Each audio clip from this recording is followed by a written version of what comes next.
Hello again, everybody. Today is Daily December, day 7. I've been doing this for an entire week, and thus far I haven't gone crazy, which is really cool.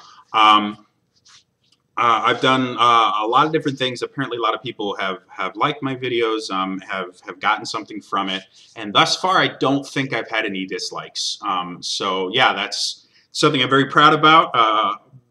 Today that may change because I'm going to talk about a topic that may get a few people upset with me. I'd like to preface this entire thing with my intention in this conversation is not to chastise anyone. This is not to correct anyone. This is simply to give another side of the conversation is what it is.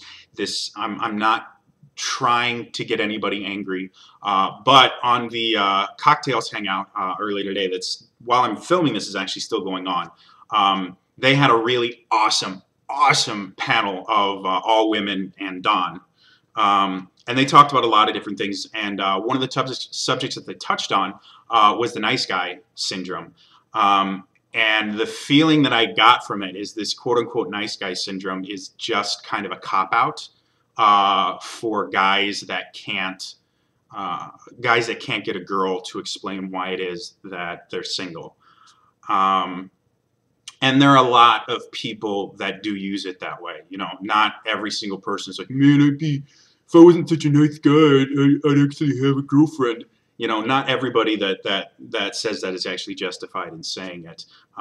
But the idea that nice guy syndrome doesn't exist and it's just something that's made up, to me, it infuriates me because I have been on the other side.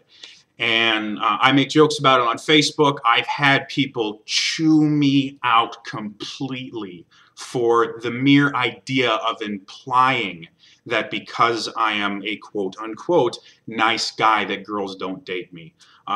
So again, I'm not trying to chastise anyone, but I do want to show the other side of the coin.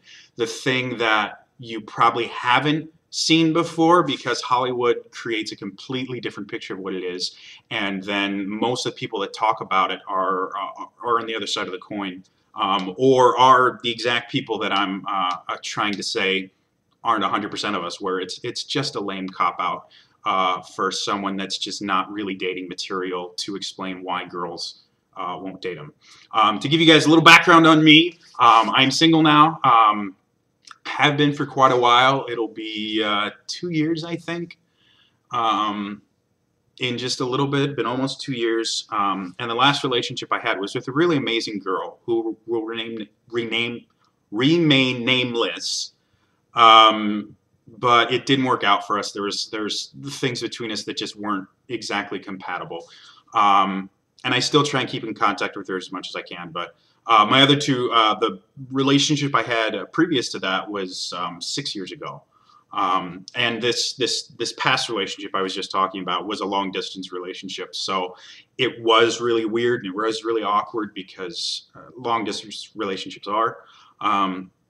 But going back, the last relationship I had that, you know, I was actually physically close enough to have a traditional relationship was over 6 years ago. And it's not because I haven't been looking. If you ask any of my friends, I complain about being single a lot because I find it funny now. For a while, it really upset me. Now I've gotten to the point where it's still very frustrating, especially when I see people that I care about getting into relationships that are destructive. But I've gotten to the point where I can laugh about it. But this idea of nice guy syndrome and it just being kind of a lame excuse is 100% wrong. Mostly because what I found recently, and I didn't come to this understanding until probably within the last 6 months here, there are certain actions I can take in relationship to a female that I may want to date at one point that I know will prevent me from ever having a romantic relationship with them. And all of them are things that I think are what any good, decent human being would do. You know, empathizing with people at certain points in their life will get you to a point where that person becomes very, very comfortable with you and will simply write off the idea of having a relationship with you. Whereas if you're a little bit more aloof and a little bit more standoffish, they will be much more open to a relationship. And I think that is bonkers. I really do. I think it's one of the most screwed up, messed up things I've ever seen in my life. And again, I'm not trying to attack anyone here. I'm really, really not. But it's unbelievably frustrating when somebody basically belittles something that has happened to you to the point of it being just a lame excuse. Because it isn't. I've met girls that I have very, very strong feelings about, and I've tried to take it to the next step. But unfortunately, I would meet them at a point when they didn't need a boyfriend at that point. They really didn't. They needed someone to be an actual friend. They needed someone to be there and comfort them. Maybe they needed, you know, gas money, and it was at one of the very few points where I actually had money I could help. Maybe it was just they needed someone to make them feel special for a little bit. But after getting put into this position where I was the person that was giving them, you know, really kind of undirectional attention, if that makes sense. My intent in my conversations with them was not to create a relationship, a romantic relationship with them. It was just to be a good person and to make them feel better about themselves. And as that relationship would progress, I would get to the point where I wanted to do something more. And they had already made the decision that, well, his intention is not to date me, so I'm not even going to think about it. And then they go off and date someone else. And at least with the experiences that I've had, and I understand this is not true for everybody, but the experiences that I've had, I have been a gentleman, I've been kind, and then I've tried to move beyond the idea of, hey, I've got to know you a little bit, I think we're kind of compatible, I'd like to actually date you. And they'll kind of look at me really, really weird, or they will feign ignorance and pretend that, you know, they don't realize that that's the attempt that I'm trying to make. And then they'll go out and date someone who is destructive. I've seen this time and time again. And then they'll get out of that relationship feeling horrible about themselves, and they will need someone to be there. And stupid me, I'll be the person that, well, nobody else is doing this, I'm going to do it because it's the right thing to do. It really is. When someone has been through something horrible that has changed them fundamentally because of seeing someone in a new light that they didn't realize was that kind of a person, having them take advantage of them, having them make them feel worthless, they deserve to have somebody not objectify them, someone not, you know, have some material motive, someone to just be there and be a kind human being. And I don't do it because I think that, you know, there's some way for me to get a relationship. At that point, when I see that, I go, relationship is off. For this point in time, relationship is not happening because they don't need that. They don't need another person to immediately, you know, come over, compliment them, make them feel pretty, and then, you know, try and get them into a relationship. And again, this is my opinion of a situation that I'm just kind of getting ideas through observation and stuff like that. I might be 100% wrong. I'm not omnipotent or anything like that. I can't read people's minds. So I don't technically know that is what they 100% need. But I do read people very well.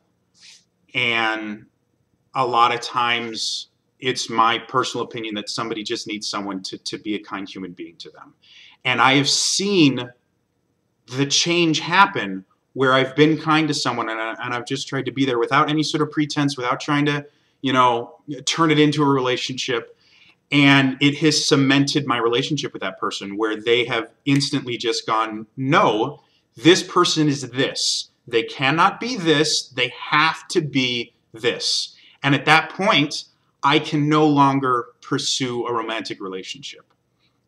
And I'm not saying all girls do this. I'm not. But it's happened to me regularly enough that I can't say that it doesn't happen. And I understand I am not an incredibly attractive person. I never have been. And so I understand that there are certain times when I have asked girls to date me that they were simply too kind to say, no, I'm really just not attracted to you. And I understand that, and I'm 100%, well, not 100% fine with it. I'm still trying to get to the point where I would think I'm attractive. But I can't say that that's everything. You know, this nice guy syndrome does happen. I've seen it happen where I've met someone, I've tried to pursue a relationship with them, and they've said no because I've already done, you know, things that made me seem like I wasn't interested, and then have dated complete jackasses because they didn't do that. And like I said, it's infuriating for someone to imply that it's just a cop-out. I understand there are a lot of people that use it as a cop-out. I have probably used it at least once in my life as a cop-out just because I screwed up. And I know, you know, confidence is sexy, and that's probably been one of my biggest issues. But you know, even most recently, I met a new girl. She's an amazing, amazing girl. And I had to force myself to not be nice. I wasn't a jerk or anything like that, but I had to force myself to not kind of, you know, when I saw that there was something bothering her, not to ask what was going on. Because I knew once we got into that stage, it was done. And the crazy thing is, it didn't work out, but by keeping myself distant and not doing the things that I thought I should have done, you know, just seeing that someone is in pain and asking them why they're in pain and trying to help them through that. I think that's a natural human thing to do. And I think everybody in the world should do that if they have the chance to. And just by avoiding things like that and not trying to build that kind of a relationship, she agreed to actually go out on a date with me. And so at that point, it was cemented in my mind. That's how it works. If I want to date someone, I cannot be their friend first. I cannot be the nice guy, because that is a one-way ticket to nothing. And eventually what happens, with a very, very, very short list of exceptions, eventually what happens is that nice guy gets forgotten. I have a lot of people that I was very, very close with that no longer speak to me. Not because we have any animosity between each other. Not because they have any sort of issue or maybe I tried to push something that shouldn't have happened.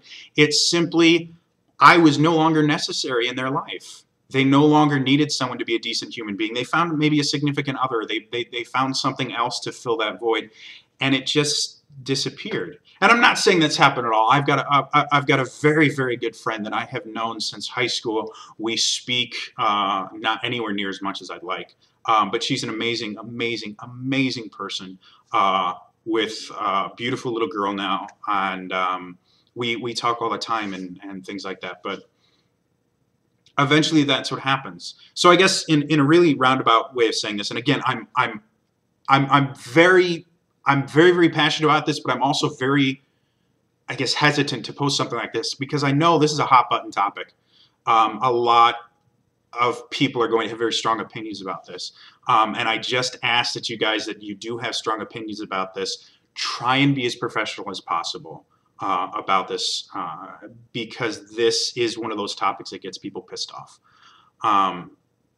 And I can go on for hours about why that is, and the sociological and psychological perspectives of the nice guy syndrome and why it happens. And we can start talking about battered woman syndrome and all these other things. And it's and even Stockholm syndrome. I mean, they all factor into a lot of the reasons why this nice guy syndrome happens. And it tends to be with younger people because as you get older, you start realizing what is actually necessary. But for a 25-year-old guy, nice guy syndrome is 100% real. I don't like it. This is not a cop-out. This is not me trying to yell at people or anything like that. It is a real thing. Is it always real? Is it everyone that says it, well, you know, they didn't know? There's a lot of other factors too. Confidence is one of them. Just being a creepy ass motherfucker is another one. Pardon my language. But it does happen, and it does happen to a lot of people. So yes, that is my little rant for today, and I know this one has been really, really long, and I apologize about that. So today, what I'd like you guys to do, if you're so inclined, in the comments below, talk about your specific opinion on this topic. Maybe you agree with it, maybe you don't disagree with it. I want to know what you guys have experienced, both males and females. I really think that nice guy syndrome can be nice girl syndrome, where a girl is just kind to a guy, and the same thing happens. I don't think it happens anywhere near as often because guys are wired a little bit differently, and so they don't compartmentalize things quite in the same way that women do. Just again, our brains work differently. That's one of the reasons why I like girls, because they're different. Which is a really awkward statement to make. So anyway, yes, please tell me your opinion on this. Again, I apologize for it being so long, and I will see you guys tomorrow. Bye.